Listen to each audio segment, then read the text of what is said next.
Hello everyone. जैसा कि previous class में आपने पढ़ा था केमिकल इक्वेशन, ठीक है, कि लिखते कैसे हैं, और एक और एग्जांपल आज देखते हैं। आज शुरू करते हैं केमिकल इक्वेशन और उसे बैलेंस कैसे करते हैं। तो देखिए, एक इक्वेशन लिखा हुआ है। ये इक्वेशन है फोटोसिंथेसिस का, ठीक है।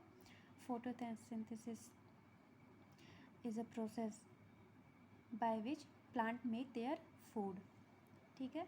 ये देखिए, रिएक्टेंट्स को लेफ्ट साइड में लिखेंगे, प्रोडक्ट को राइट साइड में, और जो भी उसमें एक्स्ट्रा एडेड हैं उनको इस एरो पर लिखते हैं, ठीक है। दो रिएक्टेंट हैं, उनको सेपरेट करेंगे प्लस साइन से, और प्रोडक्ट में भी जो अलग अलग प्रोडक्ट्स बने हैं उनको भी सेपरेट करके लिखा जाता है प्लस साइन से, ठीक है।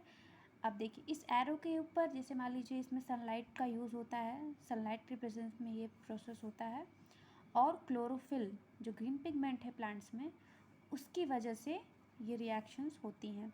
तो इसीलिए हमने इसको इस एरो के ऊपर लिखा है, और जो एरो बनाया है हमने बनाया है प्रोडक्ट की तरफ। ये दिखाता है डायरेक्शन ऑफ रिएक्शन, कि रिएक्शन किस तरफ हो रही है। अगर हम एरो इस तरफ लगा देते हैं तो रिएक्शन इस तरफ होगी, बट ऐसा होता नहीं है, ठीक है।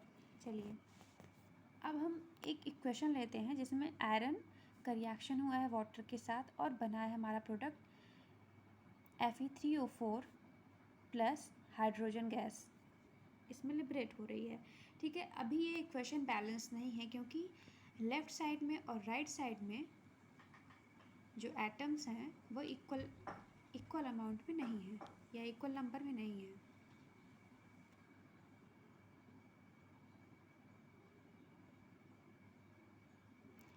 अगर हमें इसे बैलेंस करना है तो हमारा पहला स्टेप ये होता है कि हम इस इक्वेशन में जो रिएक्टेंट्स या प्रोडक्ट्स लिखे हुए हैं उसमें हम ये देखें कि किस कंपाउंड में, जैसे मान लीजिए आयरन है, H2O है, Fe3O4 है, H2 है, तो किस में सबसे ज़्यादा नंबर ऑफ़ एटम्स है।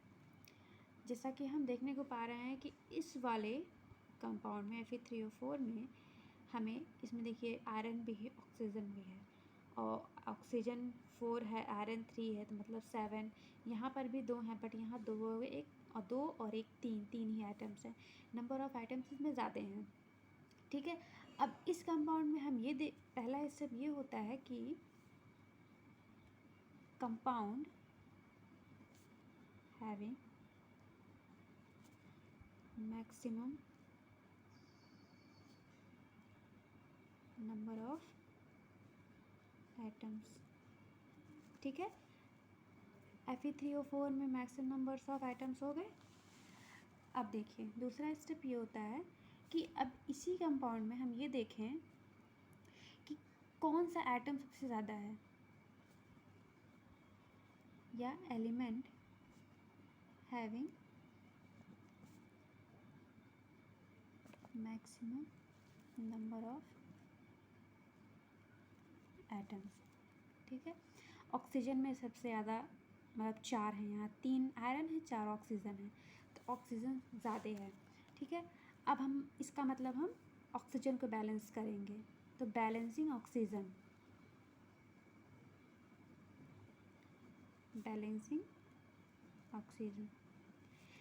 रिएक्टेंट साइड में ऑक्सीजन H2O में है, तो H2O में, और यहाँ पे ऑक्सीजन किसके पास है, Fe3O4 के पास।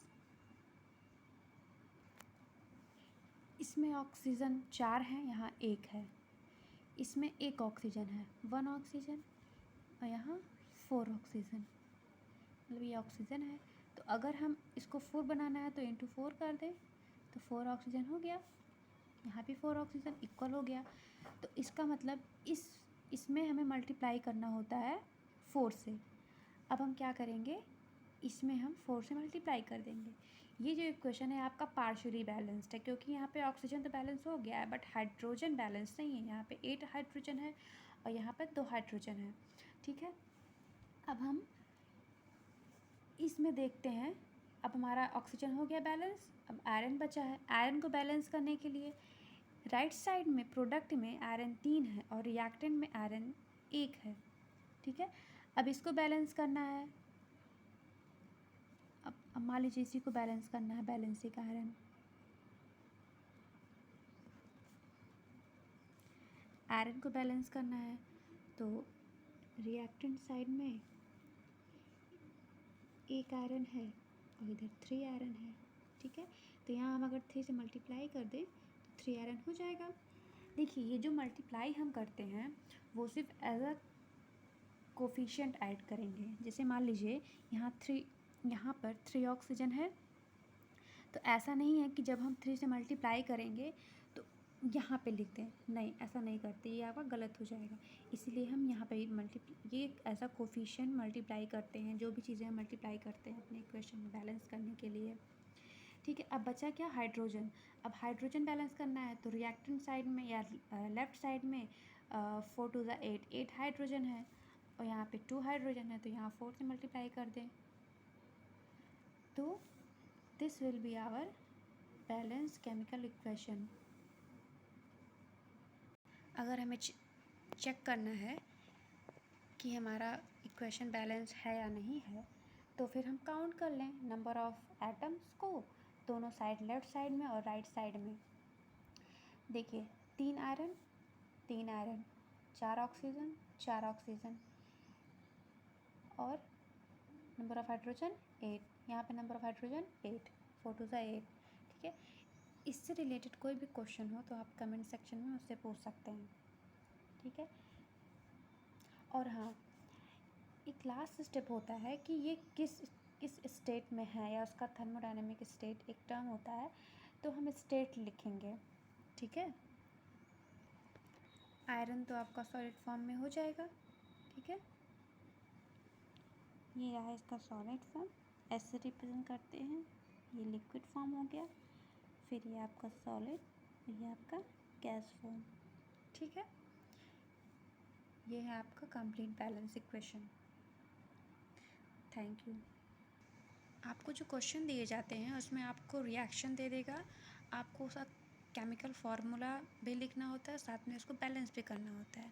मान लीजिए आपको एक रिएक्शन दे दिया कि एक ऐसे दे दिया, lead react with hydrochloric acid, इस तरह से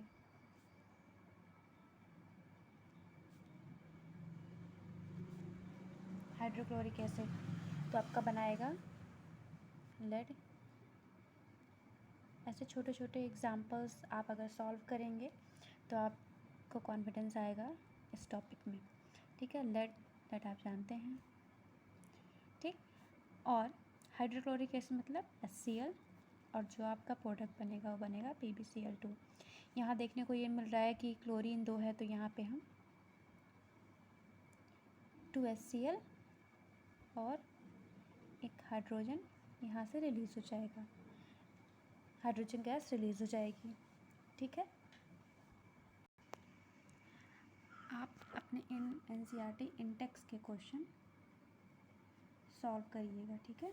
जो एक ऐसे बॉक्स में दिया हुआ है वो सभी क्वेश्चंस आप सॉल्व करिएगा, और अगर आपको कोई उस क्वेश्चन में कोई प्रॉब्लम हो तो आप कमेंट सेक्शन में कमेंट कर दीजिएगा, मैं उसका सलूशन आप लोग को दे दूँगी, ठीक है।